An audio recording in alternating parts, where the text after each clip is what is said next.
বাংলাদেশের তরুণ বাংলাদেশের ছাত্রদের বিরুদ্ধে যুদ্ধ ঘোষণা করেছে। সেখানে দাবি ছিল যে দায়ী মন্ত্রীদের পদত্যাগ। এই দেশে যে পুলিশের ইউনিফর্ম পরা লোক দেখি এরা কি ভিনদেশি বাহিনী, জোর করে কৃতদাসের মতো গেস্টাপো বাহিনীর স্টাইলে সেখানে অত্যাচার করা হয়। বিভিন্ন জায়গাতে কারফিউ জারি করে চারদিকে ঘিরে ধরে হেলিকপ্টারের আলো ফেলে এই সরকার কি বাংলাদেশের তরুণ বাংলাদেশের ছাত্রদের বিরুদ্ধে যুদ্ধ ঘোষণা করেছে? এটা কি কোনো অধিকৃত ভূমি? এটা কি গাজা স্ট্রিপ? এটা কি কাশ্মীর?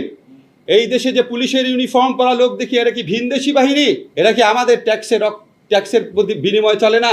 এরা কি আমাদের অর্থে লালিত না? এই অস্ত্র কি আমাদের অর্থে কেনা না? আজকে আমরা গান শুনেছি মুক্তিযুদ্ধের সময়, একটি ফুলকে বাঁচাবো বলে যুদ্ধ করি।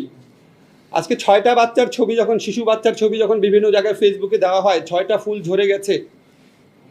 বর্তমান সরকারে যারা আছেন, নাম নিচ্ছি না আপনাদের বুকের মধ্যে তো কোনো ক্রন্দন দেখি না, আপনাদের মধ্যে তো কোনো কষ্ট দেখি না। সারাক্ষণ স্থাপনা স্থাপনা স্থাপনার জন্য কষ্ট। এটা তো আমাদের টাকায় করা। আমরা কষ্ট পাবো, আমরা যন্ত্রণায় ভুগবো। আপনার তো মেট্রো রেলে চলতে হয় না, আপনারা তো রাস্তায় যাওয়ার সময় সমস্ত মানুষকে আটকে রাখেন বেআইনিভাবে।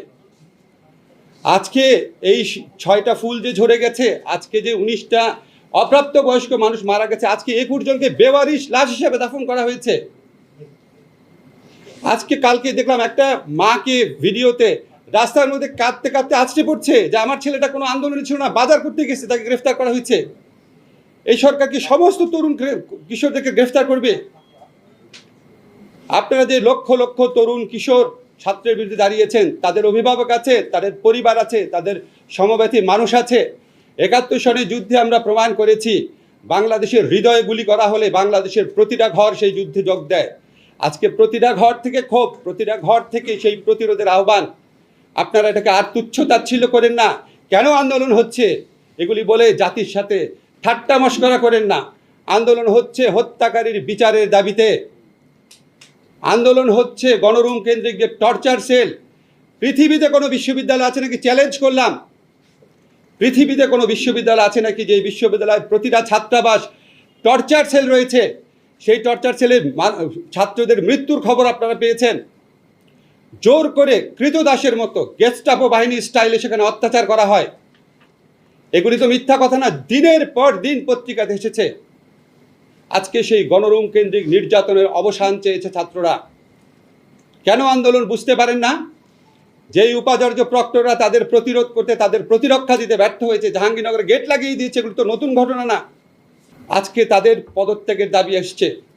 শিক্ষার্থীদের অরিজিনাল যে দাবি ছিল 9 দফা, যেটা আমরা বিশ্বাস করি জোর করে চেঞ্জ করে দেওয়া হয়েছে, সেখানে দাবি ছিল যে দায়ী মন্ত্রীদের পদত্যাগ। আজকে এই দেশের তরুণ কিশোরদের বিরুদ্ধে 70-80 বছরের বৃদ্ধ গতায়ু প্রজন্মের মন্ত্রীরা তাদের বিরুদ্ধে ছাত্রদেরকে লেলিয়ে দিচ্ছে। আমাদের দেশের তরুণ সমাজের একটা অংশকে কৃতদাস এবং গণরুমে টর্চার সেলের ভিকটিম বানানো হয়েছে, আরেকটা অংশকে খুনি বাহিনী বানানো হয়েছে।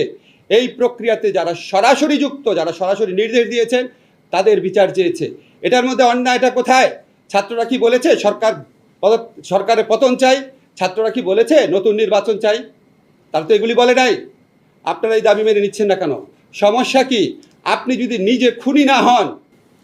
আজকে আবু সাঈদের বুকে এইভাবে গুলি করার পর এজাহারে লেখা হয়েছে আন্দোলন